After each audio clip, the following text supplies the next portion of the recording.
yang tidak lengkap. Segera dimulai. Para pemimpin barisan mengatur barisannya masing-masing.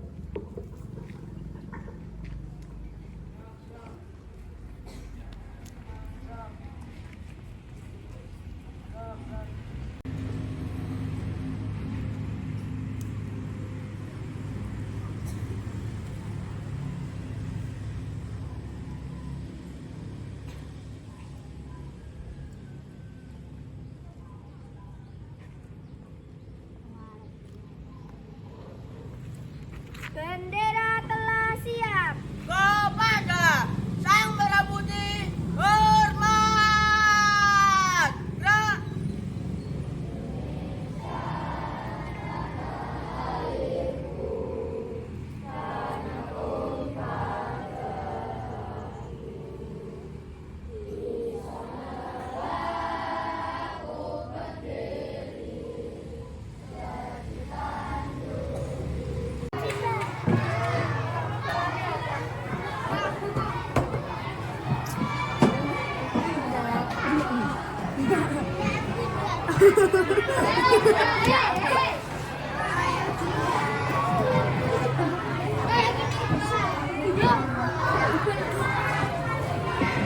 Assalamualaikum warahmatullahi wabarakatuh.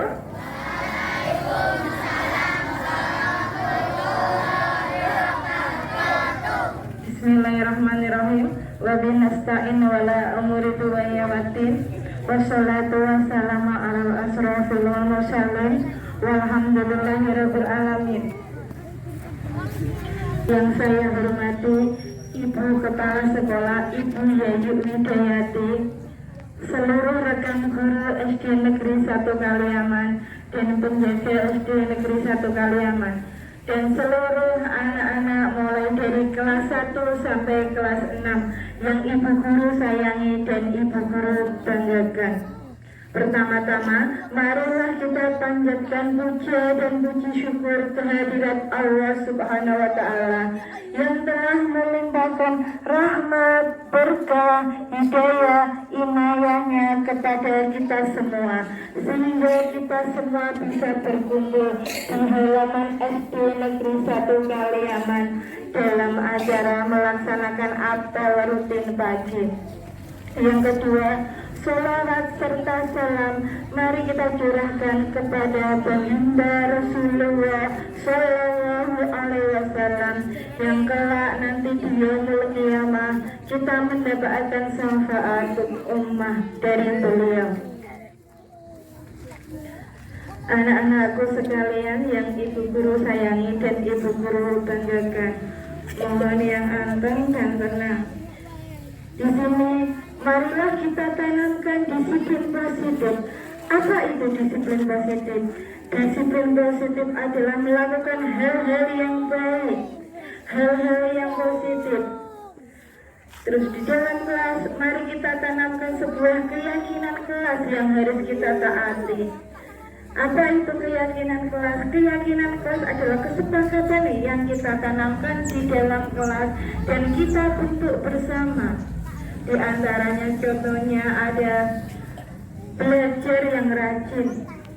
Ketika pelajaran mendengarkan Bapak Ibu guru menerangkan, tidak berbicara sendiri ketika pelajaran, tidak mencontek temannya, itu adalah salah satu keyakinan kelas. Nanti harus kita taati. Apabila kita menaati sebuah keyakinan kelas, nanti pembelajaran akan berjalan dengan maksimal. Anak-anak akan merasa nyaman, senang, menganggap sekolah adalah rumah sendiri dan mengidam-idamkan untuk belajar dan semangat selalu di dalam belajar. Mari tunjukkan semangat dan bahagia di dalam belajar. Yang kedua, nanti hari Senin adalah tes semester akhir atau sumatif akhir buat kelas 1, kelas 2, dan kelas 5. Belajar yang rajin, tunjukkan kalian bisa. Kalian harus bersemangat di dalam belajar, main HP-nya dikurangi, karena ini adalah penentuan akhir untuk kenaikan kelas. Apakah kalian ingin tinggal di kelas atau naik ke kelas selanjutnya? Itu yang menentukan adalah diri anak-anak sendiri. Mari semangat di dalam belajar.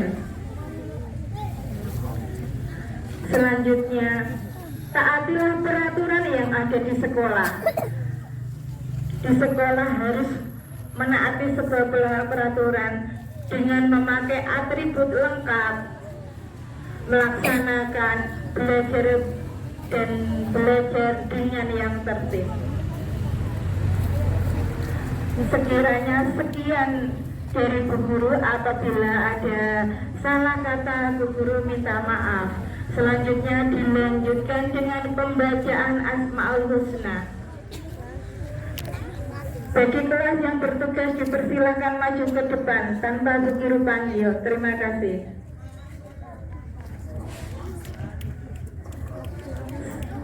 Siap, gerak.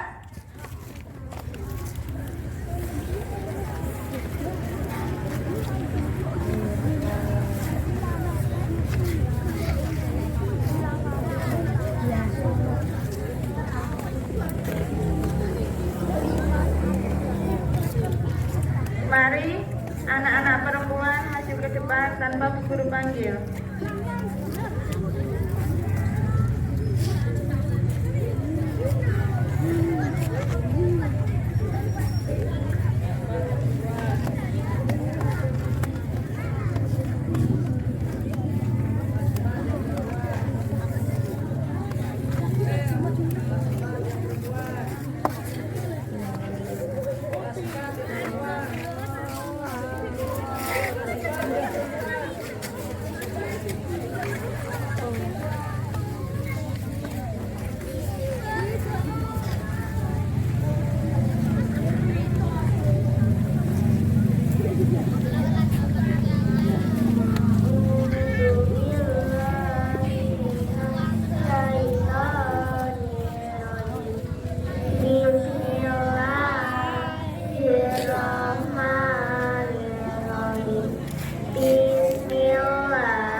Bismillahirrahmanirrahim. Alhamdulillahirabbil alamin. Ar-Rahmanir-Rahim.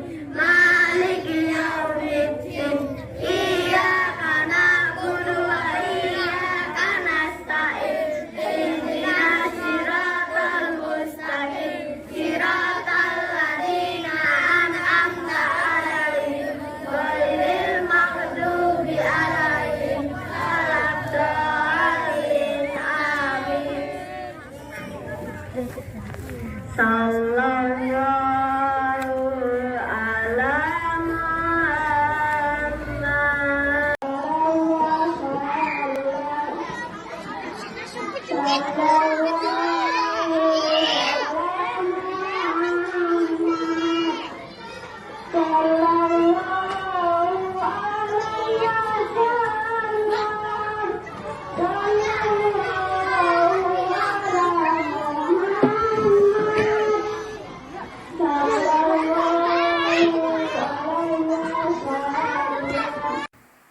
Assalamualaikum warahmatullahi wabarakatuh. Selamat siang, salam sejahtera bagi kita semua. Bismillahirrahmanirrahim. Alhamdulillahirabbil alamin. Wa bihi nasta'inu ala umuri dunya waddin. Wassalatu wassalamu ala asrofil anbiya'i wal mursalin sayyidina wa maulana Muhammadin wa ala alihi wa sahbihi ajma'in. Amma ba'd. Kepada Ibu Anik Sanjaya SPD angkatan 10 CGP angkatan 10 Kabupaten Jepara yang saya hormati, ibu-ibu Dewan Guru SDN 1 Kaliaman yang saya hormati, terima kasih yang sangat luar biasa saya sampaikan kepada Ibu Anik Sanjaya yang sudah mengikuti program Guru Penggerak angkatan 10 Kabupaten Jepara. Dari program Guru Penggerak tersebut, harapan saya bisa mengembangkan potensinya dan diaplikasikan di kelasnya dan pembelajaran yang berpusat pada murid. Apalagi yang didiseminasikan kali ini adalah tentang budaya positif. Jadi harapan besar kami dengan pengertian budaya positif bisa mengimbas pada guru-guru lain dan bermanfaat bagi anak didik kita semua. Bapak Ibu yang saya hormati, adanya guru penggerak ini saya sangat mendukung sekali dan saya sangat bangga pada guru-guru yang sudah mengikuti program guru penggerak. Dan untuk yang belum mengikuti program guru penggerak, saya harap untuk mengikuti, kecuali yang sudah lebih dari batas usia 50 tahun, itu adalah sudah batas usia yang istimewa. Jadi untuk yang kurang dari 50 tahun, harapan saya mengikuti program guru penggerak agar bisa mengembangkan potensi diri, mengembangkan diri yang nanti diaplikasikan di kelas yang berpusat pada murid. Begitu yang saya sampaikan, terus maju untuk Bu Anik Sanjaya dan kembangkan, tingkatkan kompetensinya dan pembelajaran di kelas untuk siswa-siswanya yang berpusat pada murid. Kurang lebihnya saya mohon maaf. Wabillahi taufiq wal hidayah. Assalamualaikum warahmatullahi wabarakatuh.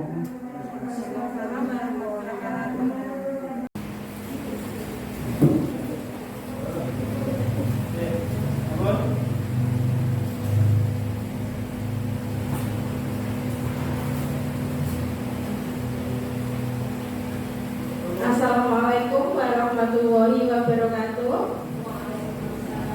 Selamat siang, salam bahagia buat kita semua. Terima kasih kepada teman-teman semua. Pada siang hari ini, sebelum acara kita mulai, mari kita baca dengan basmalah terlebih dahulu ya.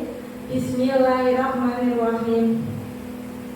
Pada kesempatan siang hari ini, kita akan membahas tentang menebarkan pemahaman dan penerapan budaya positif. Sebelum acara kita mulai, marilah kita bersama-sama senantiasa memanjatkan puja dan puji syukur kehadirat Allah Subhanahu wa Ta'ala, sehingga kita semua dapat berkumpul pada siang hari ini di sekolah kita tercinta, yaitu di SD Negeri 1 Kaliaman, bertempat di ruang kelas 2. Yang kedua, marilah kita haturkan sholawat dan salam kepada junjungan kita Nabi Agung Nabi Muhammad SAW. Semoga kelak kita di yaumul qiyamah mendapat syafaat oleh beliau. Amin ya rabbal alamin. Pada kesempatan kali ini, di sini perkenalkan, nama saya Anik Sanjaya dari SD Negeri 1 Kaliaman CJP Angkatan 10 dari Kabupaten Jepara. Perkenalkan saya untuk mempresentasikan menebar pemahaman dan penerapan budaya positif. Selanjutnya, di sini ada fasilitator kita, yaitu Bu Eri Mulan Julia, dan pengajar praktik kita Bu Ita Muyasyarah BD. Selanjutnya, pengantar. Di sini ada konsep belajar menurut Ki Hajar Dewantara, yaitu melibatkan pengakuan akan pentingnya budaya dan lingkungan yang positif di sekolah, yang berfokus utama adalah pada murid. Dalam konsep ini, pendidikan bukan hanya transfer pengetahuan, tetapi mencakup pembentukan karakter dan pengembangan potensi pada setiap murid.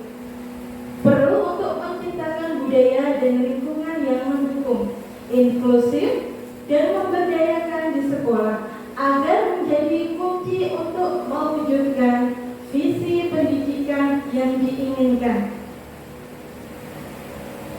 Di sini ada konsep inti budaya positif. Ada 8 ya. Yang pertama, perubahan paradigma belajar. Yang kedua, nilai-nilai kebajikan.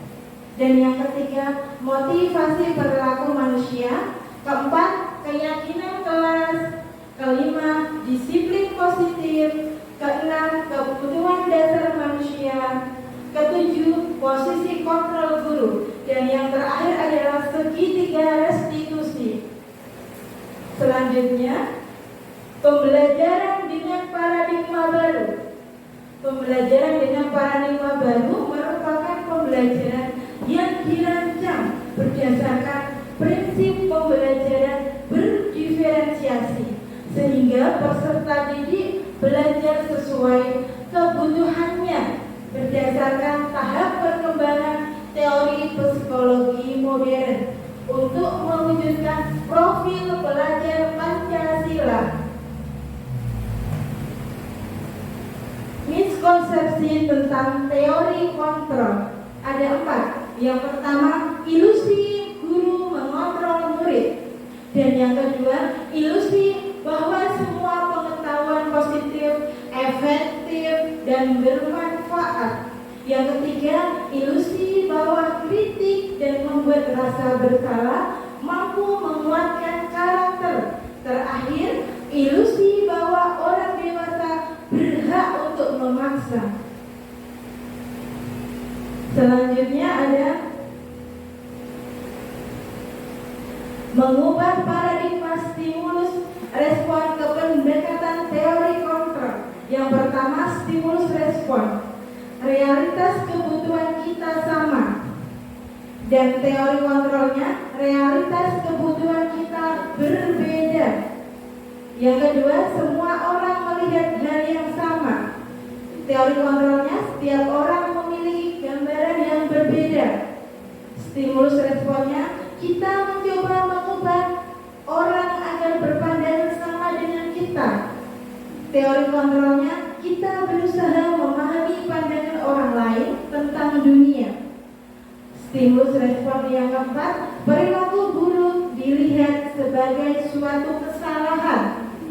Teori kontrol, semua perilaku memiliki tujuan. Selanjutnya, stimulus respon, orang lain bisa mengontrol saya. Teori kontrolnya hanya Anda yang bisa mengontrol diri Anda. Teori responnya, saya bisa mengontrol orang lain. Dan teori kontrolnya, Anda tidak bisa mengontrol orang lain. Selanjutnya stimulus respon, saya bisa mengontrol orang lain. Dan teori kontrolnya, Anda tidak bisa mengontrol orang lain. Dilanjutkan lagi stimulus respon, pemaksaan ada pada saat bujukan gagal. Sedangkan pada teori kontrol, kolaborasi dan konsensus menciptakan pilihan-pilihan baru. Yang terakhir, stimulus respon, model berpikir menang atau kalah. Dan yang terakhir untuk teori kontrol, model berpikir menang-menang. Dilanjutkan lagi, disiplin positif. Disiplin berasal dari kata disiplina yang artinya adalah belajar. Disiplin mengacu pada tanggung jawab terhadap apa yang dilakukan berdasarkan nilai-nilai yang diyakini. Disiplin positif adalah salah satu cara penerapan disiplin yang bertujuan untuk menumbuhkan kesadaran serta memberdayakan peserta didik tanpa imbalan penghargaan atau reward dan ancaman atau hukuman. Sebagai pendidik, tujuan kita adalah untuk menciptakan peserta didik yang memiliki disiplin diri sehingga mereka berperilaku terhadap nilai-nilai kebajikan universal dan memiliki motivasi intrinsik dalam perubahan perilaku ke arah yang lebih baik. Di sini ada nilai-nilai kebajikan, nilai yang disepakati bersama lepas dari suku, bangsa, agama, bahasa maupun latar belakang. Dilihat dari satu, profil pelajar Pancasila yang isinya adalah beriman dan bertakwa pada Tuhan Yang Maha Esa, berakhlak mulia, berkebinekaan global, gotong royong, mandiri, kreatif, dan bernalar kritis. Yang kedua, IBU, Primary Yours Program atau PYP, yang berisi toleransi, rasa hormat, integritas, mandiri, menghargai, antusias, empati, keingintahuan, kreativitas, kerjasama, percaya diri, dan berkomitmen. Yang terakhir adalah keterampilan hidup yang berisi dapat dipercaya, lurus hati, pendengar yang aktif, tidak merendahkan orang lain, dan memberikan yang terbaik dari diri. Selanjutnya, kebutuhan dasar manusia. Kebutuhan dasar manusia merupakan segala sesuatu yang kita lakukan untuk mendapatkan apa yang kita inginkan. Semua tindakan yang kita lakukan memiliki tujuan, dan semua usaha terbaik yang kita lakukan agar kebutuhan dasar kita terpenuhi dengan baik. Selanjutnya ada 5 kebutuhan dasar manusia. Yang pertama, bertahan hidup, yang isinya ada makanan, ada pakaian, tempat tinggal, keamanan, kesehatan. Dan yang kedua adalah kasih sayang dan rasa diterima, yang berisi rasa diterima, diperdulikan, berbagi, kerjasama, menjadi bagian dari kelompok. Selanjutnya yang ketiga ada penguasaan. Di sini intinya adalah harga diri, keingin untuk dianggap, memimpin berprestasi, diakui untuk didengar. Selanjutnya yang keempat ada kebebasan, yang berisi mandiri, memiliki pilihan, mencoba hal baru, mampu mengendalikan arah dirinya. Yang terakhir yang kelima adalah kesenangan, yang berisi bermain, humor, antusiasme, dan tertawa. Selanjutnya ada motivasi dibagi menjadi dua. Yang pertama ada ekstrinsik. Di sini ekstrinsik ada dua. Yang pertama untuk menghindari ketidaknyamanan atau hukuman, dan yang kedua untuk mendapatkan imbalan atau penghargaan dari orang lain. Intrinsiknya untuk menjadi orang yang mereka inginkan dan menghargai diri sendiri dengan nilai-nilai yang mereka percaya. Selanjutnya ada hukuman, konsekuensi, dan restitusi. Hukuman di sini ada 4. Yang pertama tidak terencana, dan yang kedua murid tidak dilibatkan dalam membuat hukuman. Yang ketiga dia bersifat satu arah, dan yang keempat berupa fisik atau psikis hukuman.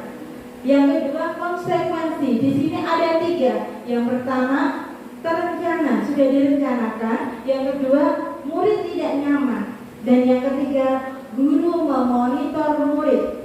Selanjutnya restitusi. Di dalam restitusi ini ada mencakup 3. Yang pertama proses menciptakan murid untuk memperbaiki kesalahan yang dilakukan, dan yang kedua proses kolaboratif mengajarkan murid mencari solusi dari masalah yang telah dilakukan. Selanjutnya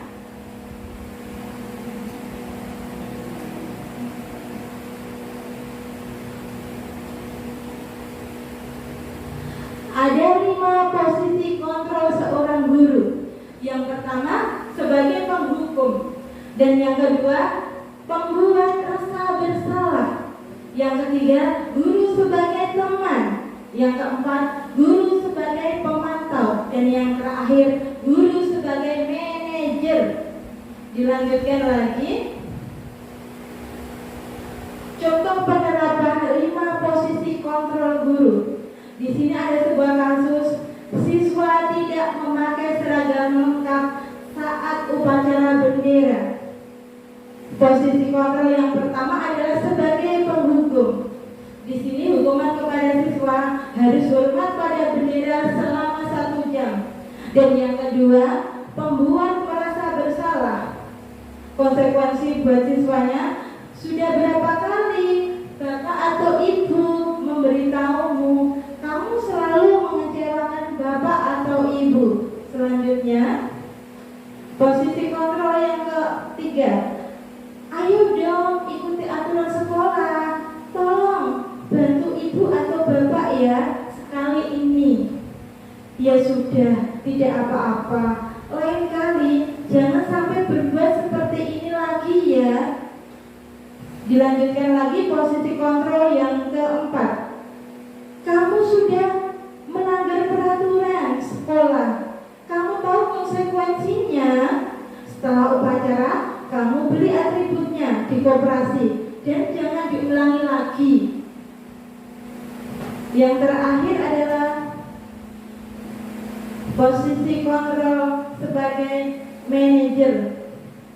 Apakah kamu tahu kesalahan kamu? Kira-kira bagaimana nilai apa yang telah disepakati bersama? Yang ketiga, seperti apa gambaran sebuah kelas yang ideal menurut kamu? Dan yang terakhir, kamu ingin menjadi orang yang seperti apa? Kita lanjutkan lagi.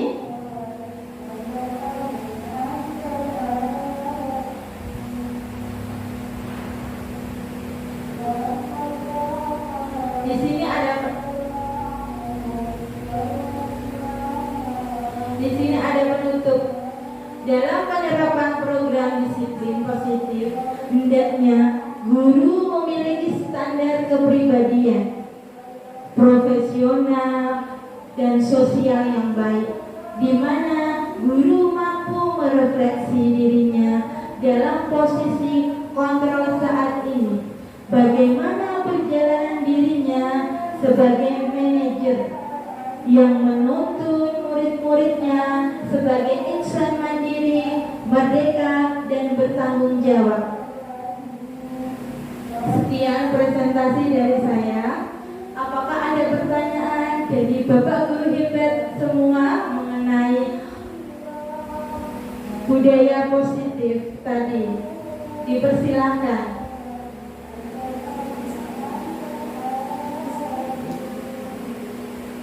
Oh iya. Dipersilakan kepada Ibu Kepala Sekolah Ibu Yayu Widayati Sumangga.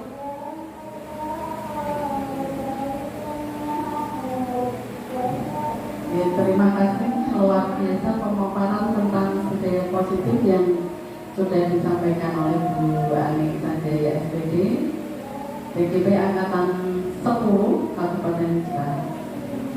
Di sini yang akan saya tanyakan bagaimana cara segitiga mempraktekkan segitiga restitusi ketika anak pengen sekolah tetapi dengan hambatan dia sering terlambat, dan dengan hambatannya adalah karena orang tua kerja setiap paginya lebih pagi daripada anak tersebut. Bagaimana cara Bu Ani untuk mengatasi itu?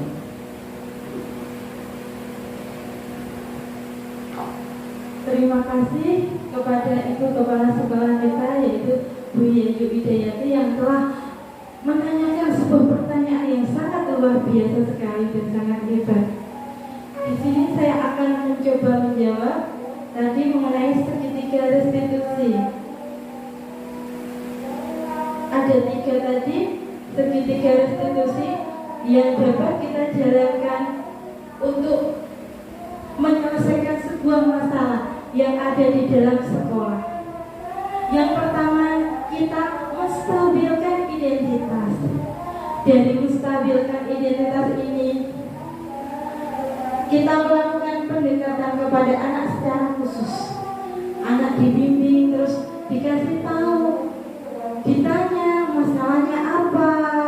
Kalau sudah tahu masalahnya, nanti kita menuju ke validasi tindakan yang salah, bahwa setiap anak, setiap murid pasti pernah melakukan sebuah kesalahan. Tidak ada yang pernah tidak melakukan kesalahan. Dan dari situ nanti kita cari solusi bersama, sehingga kita bisa untuk menanyakan keyakinan kelas yang akan kita terapkan di dalam kelas kita.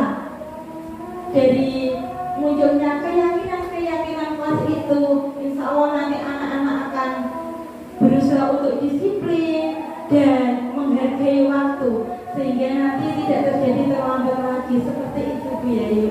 Terima kasih.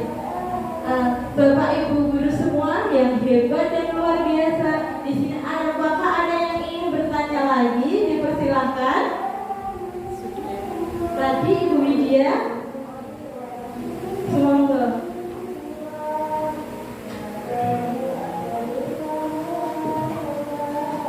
Terima kasih untuk waktu yang sudah diberikan oleh Bu Ani, yang dalam hal ini adalah sebagai CGP Angkatan 10 yang sedang mempresentasikan atau yang ingin saya tanyakan adalah segitiga restitusi ini apakah bisa dilaksanakan atau bisa diaplikasikan kepada peserta didik pada jenjang usia atau kelas rendah, dan jika bisa pelaksanaannya seperti apa, dan jika tidak bisa kenapa tidak bisa, begitu. Saya rasa cukup itu pertanyaan saya. Terima kasih. Wassalamualaikum warahmatullahi wabarakatuh. Terima kasih Bu Widya. Itu sebuah pertanyaan yang sangat luar biasa dan menginspirasi sekali. Saya akan mencoba menjawab pertanyaan dari Bu Widya tadi mengenai penerapan segitiga restitusi di kelas rendah. Seperti contohnya di kelas 1, 2, dan 3. Menurut dari saya, penerapan segitiga restitusi itu bisa dilakukan baik di kelas rendah maupun di kelas yang tinggi. Karena dengan adanya segitiga restitusi, nanti kedisiplinan yang positif itu akan terjalin. Contohnya tadi ada menstabilkan identitas, validasi tindakan, dan menanyakan keyakinan. Murid-murid meskipun masih kecil, kelas rendah, di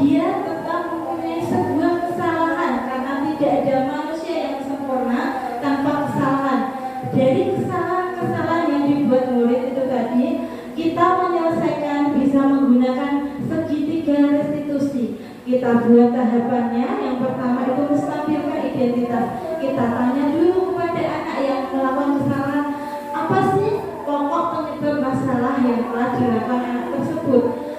Selanjutnya kita memvalidasi tindakan yang salah.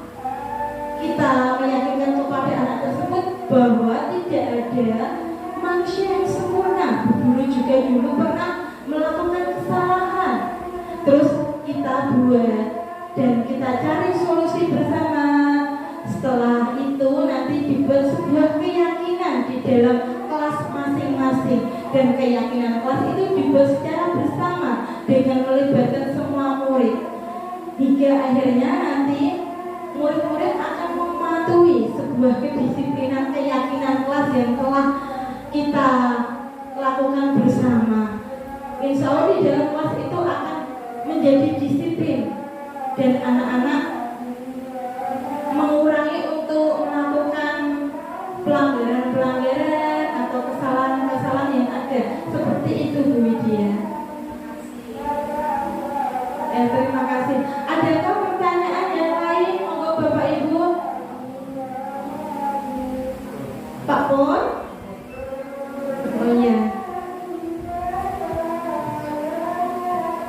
Ya, terima kasih Bapak Ibu guru hebat atas kolaborasinya pada siang hari ini, karena sangat benar-benar luar biasa sekali. Di dalam kolaborasi ini kita dapat mengembangkan segitiga restitusi, keyakinan kelas, dan budaya positif. Di sini saya berharap semoga Bapak Ibu guru semua yang hebat-hebat bisa menerapkan budaya positif, segitiga restitusi untuk menangani permasalahan-permasalahan anak, dan menerapkan keyakinan kedisiplinan kelas di dalam kelas, sehingga anak-anak nanti bisa membudayakan budaya positif di sekolahan, sehingga di sekolahan anak-anak akan merasa lebih nyaman, lebih tenang, lebih senang dan bahagia. Bagaikan sekolah itu seperti rumah sendiri, sangat menyenangkan. Terima kasih. Sekian presentasi dari saya. Apabila ada tutur kata saya yang kurang mengenakan hati, saya mohon dimaafkan. Wabillahi taufik wal hidayah wal inayah. Wassalamualaikum warahmatullahi wabarakatuh. Selamat siang, salam bahagia. Bergerak, bergerak, dan menggerakkan.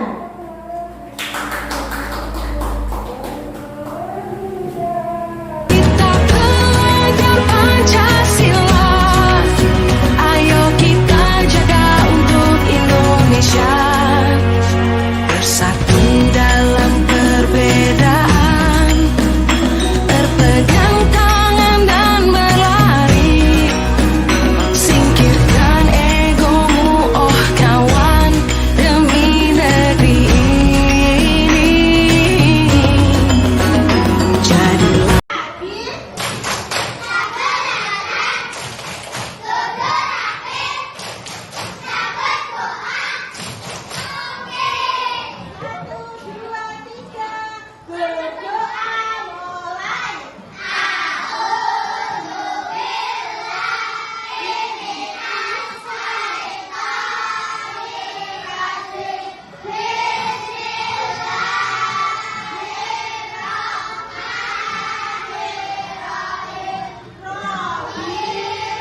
tidak boleh keliling kelas. Berarti antara ketika pelajaran. Antara ketika pelajaran. Terus ini ada tidak boleh ngomong kasar di kelas, berarti berbicara yang sopan. Pinter. Berbicara yang sopan. Ada lagi nih, tidak boleh tidur di sofa. Tidurnya di mana? Di rumah. Berarti tidur di rumah. Ada lagi,